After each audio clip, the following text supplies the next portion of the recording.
Hüseyin'im, Hüseyin'im, Hüseyin. وعلى آل الطيبين الطاهرين اللهم صل على محمد وآل محمد الأوصياء الرضين المهديين بأفضل صلواتك وبارك عليهم بأفضل بركاتك والسلام عليهم وعلى أرواحهم وعلى أجسادهم ورحمة الله وبركاته اللهم صل على محمد وآل محمد وأجل فرجهم وارزقنا في الدنيا زيارتهم في الآخرة شفاعتهم. Para bapak, para hadirin rahimakumullah, bersyukur kepada Allah bahwa kita diperkenankannya untuk bisa mengenang kembali peristiwa yang menimpa keluarga Nabi. Sebuah sejarah yang sudah sangat jelas, tapi betapa banyak orang yang kemudian sampai saat ini masih berusaha untuk menutupinya. Materi pada malam ini bagaimana telah disampaikan di awal pertemuan adalah menjadi Husaini pada zaman modern. Kalau kita melihat benang merah dari perjalanan awal sampai pada malam ini,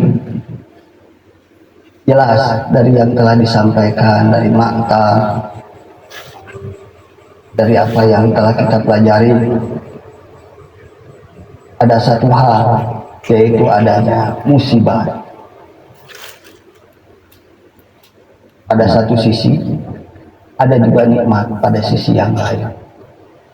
Namun dari semua itu, apa yang kita lihat pada perjalanan mereka adalah prototipe atau contoh atau puncak dari sebuah kesabaran yang sangat luar biasa. Betapa kita seringkali mempertanyakan, kenapa aku begini, kenapa anakku begini, kenapa istriku begini, kenapa bisa hartaku begini. Dan kita merasa kecewa dengan semua penderitaan itu. Padahal semua penderitaan yang kita alami sama sekali tidak ada apa-apanya dengan apa yang dialami oleh Al-Husain dan keluarganya. Al-Quran itu adalah obat,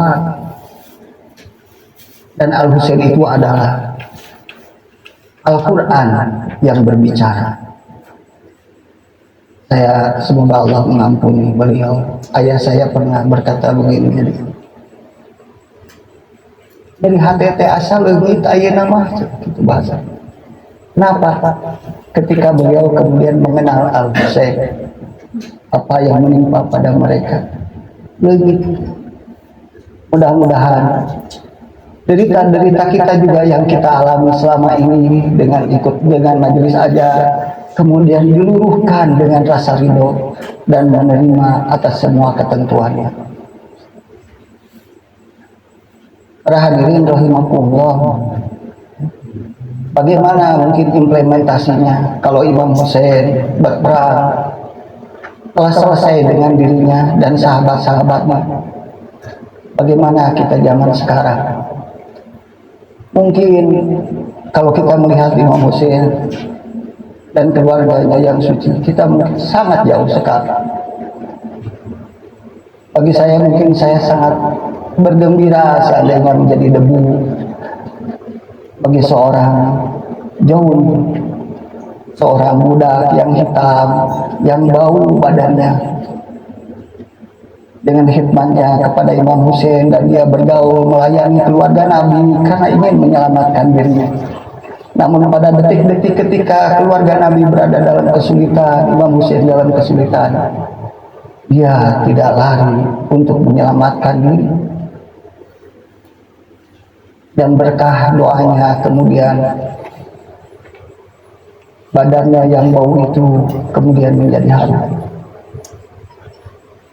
Perang pada saat ini, perjuangan kita pada saat ini sebenarnya adalah berjuang dengan diri kita sendiri. Ada dalam Al-Quran itu ada 4 golongan.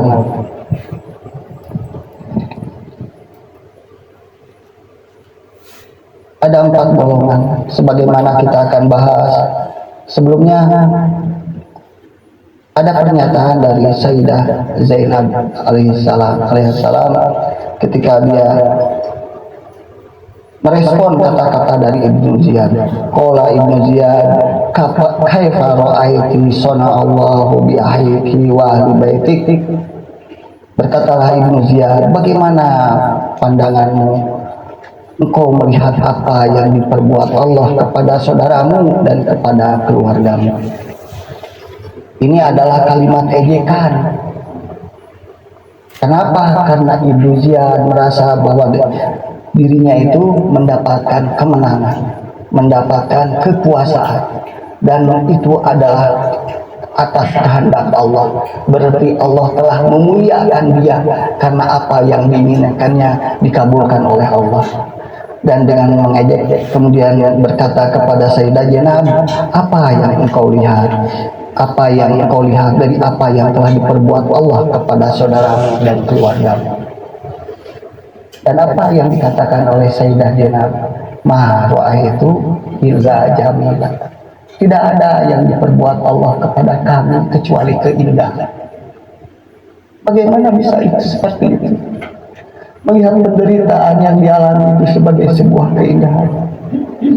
Sangat jauh kita untuk bisa melihat itu. Bagaimana kita bisa bergembira melihat penderitaan yang kita alami sebagai sebuah keindahan. Betapa kita seringkali merasa besar dan berprasangka buruk kepada Allah. Sesungguhnya perjuangan pada saat ini kita itu adalah sebagaimana dikatakan oleh Imam bahwa perjuangan terbesar itu adalah melawan hawa nafsu. Dari perjalanan yang kita alami, yang kita pelajari, yang kita dengarkan dari awal, kita bagi mungkin dalam 4 golongan.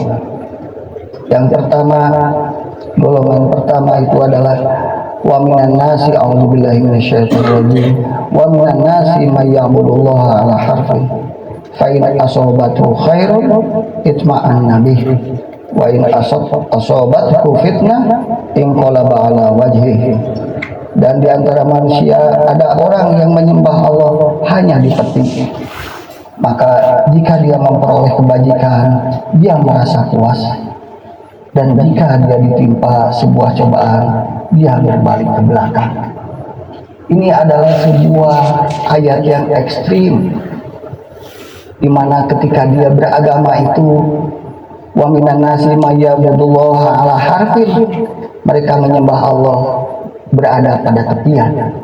Ketika dunianya aman, nyaman, dia beribadah, dia taat, dia mengaji, dia sholat sunat, dia datang bersilaturahmi dan baik dengan orang-orang. Ketika dunianya nyaman, dia taat kelihatan. Tapi ketika kemudian datang musibah, hilanglah sholatnya, hilanglah mengajinya, hilanglah puasanya, hilang juga sikap baiknya kepada keluarga, hilang juga sikap baiknya kepada tetangga dan saudara. Dapat karena musibah itu. Maka mereka itu adalah orang-orang yang menyembah Allah di tepian.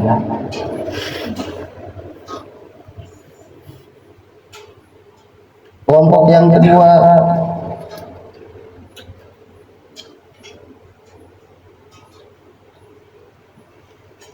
wa idzal masal insanu dharran da'ana li janbihi aw qa'idan aw qa'iman falamma kashafna anhu dharrahu marra kallam yad'una ila dharri masathu. Dan apabila manusia ditimpa bahaya, dia berdoa kepada kami dalam keadaan berbaring, duduk dan berdiri. Tetapi setelah kami hilangkan bahaya itu darinya, dia kembali ke jalan yang sesat, seolah-olah dia tidak pernah berdoa kepada kami untuk menghilangkan bahaya yang telah menimpanya.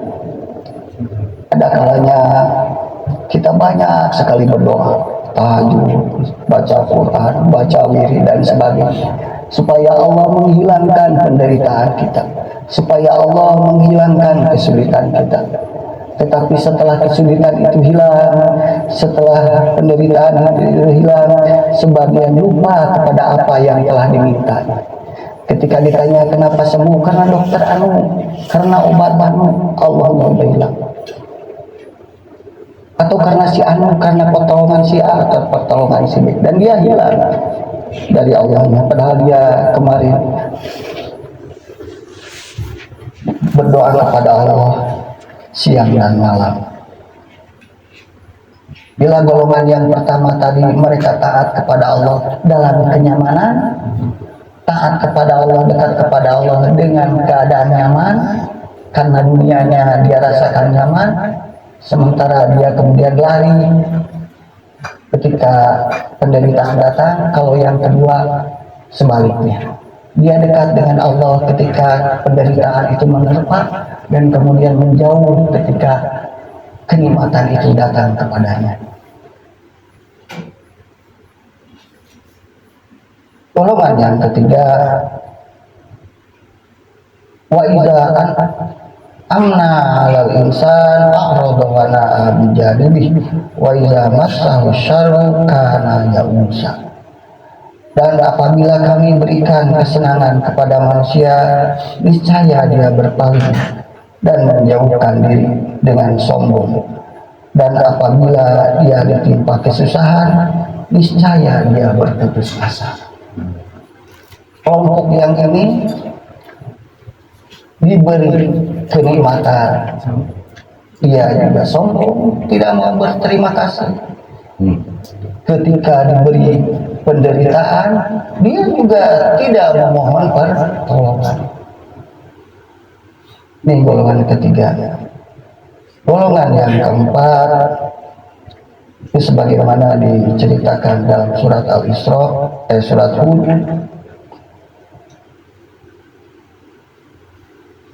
A'udzubillahi minasyaitonirrajim. Walain azaqnal insana minna rahmatun summa naza'naha minhu innahu laya'usun kafur. Dan jika kami berikan rahmat kami kepada manusia, kemudian rahmat itu kami cabut, pastilah dia merasa putus asa dan tidak berterima kasih. Walain azaqna nahmahu badadara masatu layaquluna zahaba sayyi'at anni innahu lafarhun fakhur. Dan jika kami berikan kebahagiaan kepadanya setelah ditimpa bencana yang menimpanya, niscaya dia akan berkata, telah hilang bencana itu dariku. Sesungguhnya dia merasa sangat gembira dan bangga. Illal ladzina sabaru wa amilus sholihat ulaika lahum maghfiratun wa ajrun kabir. Kecuali orang-orang yang sabar dan mengerjakan kebajikan, mereka memperoleh ampunan dan pahala yang besar. Di sini kelompok yang ketiga itu adalah orang yang tetap istiqomah taat kepada Allah, baik dalam keadaan senang ataupun dalam keadaan susah.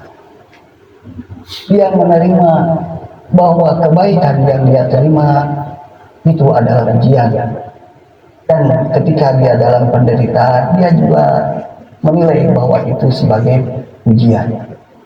Sementara ada lagi kelompok yang melihat itu bukan sebagai ujian. Dia berkata, wa ma arsalna min qaryatin minan nabiyyin illa akhadna ahla bil ba'sa wad dharra la'allahum yadra'un. Dan kami tidak mengutus seorang nabi pun kepada suatu negeri lalu penduduknya mendustakan nabi itu, melainkan kami timpakan kepada penduduknya kesempitan dan penderitaan agar mereka tunduk. Tsumma badalna makana sayyi'at hasanat hatta afau wa qalu qad massa aba'una dharra wa sarra fa'akhadnahum baghtatan wa hum la yash'urun. Kemudian kami ganti penderitaan itu dengan kesenangan, sehingga keturunan mereka berkata dan bertambah banyak. Lalu mereka berkata, sungguh nenek moyang kami telah merasakan penderitaan dan kesenangan. Ada yang melihat bahwa kenikmatan dan penderitaan itu sebagai ujian, dan ada yang menilai kenikmatan dan penderitaan itu adalah sesuatu yang alami, yang dinilai biasa-biasa saja sebagai sesuatu yang lumrah dalam kehidupan manusia. Sementara orang mukmin menilai bahwa kenikmatan dan penderitaan itu tidak lepas bahwa daripada ketentuan Allah Subhanahu wa taala yang mengatur semua makhluknya. Para hadirin rahimakumullah, ketika kita melihat Al-Usair, betapa jauh kita dari mereka, sementara kita menginginkan kepada untuk bisa bersamanya. Mudah-mudahan apa yang telah kita lakukan selama ini dan kehadiran kita sebagai bentuk nyata daripada perwujudan mawaddah. Ada perbedaan antara hub dengan mawaddah. Kalau hub itu asal katanya itu adalah benih, jadi sesuatu yang masih tersembunyi. Tetapi kemudian ketika dikatakan sebagai mawaddah, maka hub itu kemudian merealisasi menjadi sebuah bentuk tindakan. Makanya di Al-Quran ketika bercerita tentang suami istri, waja'alnakum bainakum mawaddah. Kenapa? Karena di situ ada perbuatan, ada tindakan di mana sebagai seorang istri bisa kepada suami kepada istrinya, di mana bentuk cintanya itu, punya itu kemudian terrealisir. Nah, Allah meminta kepada kita itu adalah mawaddah, artinya bahwa itu dibuktikan, diamalkan. Dan salah satu bukti yang kecil buat kita pada saat ini adalah mengenang mereka, mempelajari mereka untuk dapat mengikuti mereka. Mudah-mudahan duduknya kita di sini, perjalanan kita, waktu kita, dan belum apa-apa, walaupun kecil, mudah-mudahan Allah menerima itu semua. Amin. Dan ahlul bait merasa bergembira, terhibur bahwa ternyata ada yang menangisi Al-Usair, ada yang mengenang keluarga mereka, ada yang bersimpati kepada mereka. Wa ma taufiqi illa billah, alaihi tawakkaltu wa ilaihi unib. Wassalamualaikum warahmatullahi wabarakatuh.